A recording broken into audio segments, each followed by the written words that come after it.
Hello guys, welcome back to my mini ব্লগে। আমার mini ব্লগে তোমাদেরকে জানাই আরও একবার স্বাগত। তো এখন আমি ঘুম থেকে উঠে নিয়েছি, তো সবাইকে জানাই গুড মর্নিং। তো এখানে আমি ঘুম থেকে উঠে প্রথমে ফ্রেশ হয়ে নিয়েছি, কারণ প্রথমে ফ্রেশ না হলে কোনো কাজ করতে ইচ্ছে করে না, তাই সবার ফার্স্ট ফ্রেশ হয়ে নিয়েছি। ফ্রেশ হয়ে নেওয়ার পর এখানে ক্রিম মেখে নিয়েছি, কারণ এখন তো শীতকাল পড়ে গেছে, বুঝতে তো পারছো এখন স্কিনের যে অবস্থা হবে। আমার তো ভীষণ খসখস করে, একটা দিন যদি আমি বডি লোশন ক্রিম না মাখি তো আমার ভীষণ খসখস করে, সব থেকে অবস্থা খারাপ হয় ঠোঁটের। তো এখানে আমাকে মাস্ট ঠোঁটের বোরোলিন লাগানো তো মাস্ট আমার। তো চলো, এখানে আমার টোটালি কমপ্লিট হয়ে গেছে। এরপর আমি পুজো করব। তো এখানে এসে দেখি মা অলরেডি পুজো করে দিয়ে গেছে, আমি শুধু ঠাকুর নাম জপ করে নিয়েছি। এরপর আমি একটু যাব ছাদে, কিন্তু হ্যাঁ ছাদে মানে আমি বসবো না, আমি জাস্ট কাপড়গুলো মেলতে যাব, যেহেতু স্নান করে নিয়েছি সেগুলো অবশ্যই রোদে যেতে হবে। তো সেই জন্য এখন আমি ছাদে চলে যাচ্ছি কাপড়গুলো মেলার জন্য। আর আমি কিছুদিন আগে জাস্ট হোস্টেল থেকে বাড়ি এলাম পার্সোনাল একটু কাজের জন্য। তো কিছুদিন থাকবো, তারপরে আমি আবার হোস্টেল ব্যাক করব। তো চলো এখন তোমাদেরকে মানে আমার বাড়ির লাইফস্টাইলটা শেয়ার করছি। এরপরে আমি কাপড়গুলো মেলে নেবো। দেখতেই পাচ্ছি আমি ছাদ চলে এসেছি, আর ভীষণ সুন্দর একটা রোদ দিয়েছে, ঝলমলে একটা রোদ দিয়েছে। তো আমি এখন বসবো না, কারণ এখন আমার অনেক কাজ আছে, এখন আমি ব্রেকফাস্ট করিনি। তো এখানে বসতেও ইচ্ছে করছে, কিন্তু কিছু করার নেই, বসবো না। এখন শুধু কাপড়গুলো মেলে আমি ডাইরেক্ট আবার নিচে চলে যাব, যেহেতু আমাকে এখন রান্নাও করতে হবে প্লাস ব্রেকফাস্টও করতে হবে। তো সেই জন্য এখানে আমি কাপড়গুলো মেলে নিচ্ছি ভালো করে। কাপড়গুলো মেলে নেওয়ার পর তোমাদেরকে একবার আমি ভিউটা দেখাবো, তোমরা প্লিজ একবার ধৈর্য ধরে আমার মিনি ব্লগটা দেখবে। আর হ্যাঁ প্লিজ তোমরা আমার চ্যানেলটিকে যারা এখন অবধি সাবস্ক্রাইব করোনি অথচ ভিডিও দেখছো, প্লিজ আমার চ্যানেলটিকে সাবস্ক্রাইব করে দিও।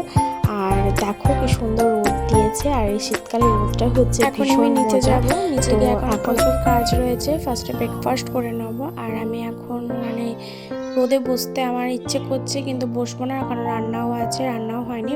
রান্না হয়নি বলতে মা প্রায় রান্না করে দিয়ে চলে গেছে, শুধুমাত্র ডিমের ঝোলটা রান্না করব। ওটা মা বললো তুই একটু রান্না করে নিস নিজের মতন করে, তো সেই জন্য ওটা আমি রান্না করব। আর তারপর আমি লাঞ্চ করার পর ভাবছি একবার ছাদে এসে বসবো, রোদ নেব। তো দেখি এখন আমি নিচে যাই, নিচে গিয়ে ফার্স্টে ব্রেকফাস্ট করব। এখানে তো ফার্স্টে জল নিয়ে নিলাম, আর ছাতু আছে, তো ছাতুর এই প্যাকেটটা দেখতে পেলে ওটাই হচ্ছে ছাতু। তো ওখানে একটুখানি ছিল, তো সেটাই ওখানে নিয়ে নিয়েছিলাম।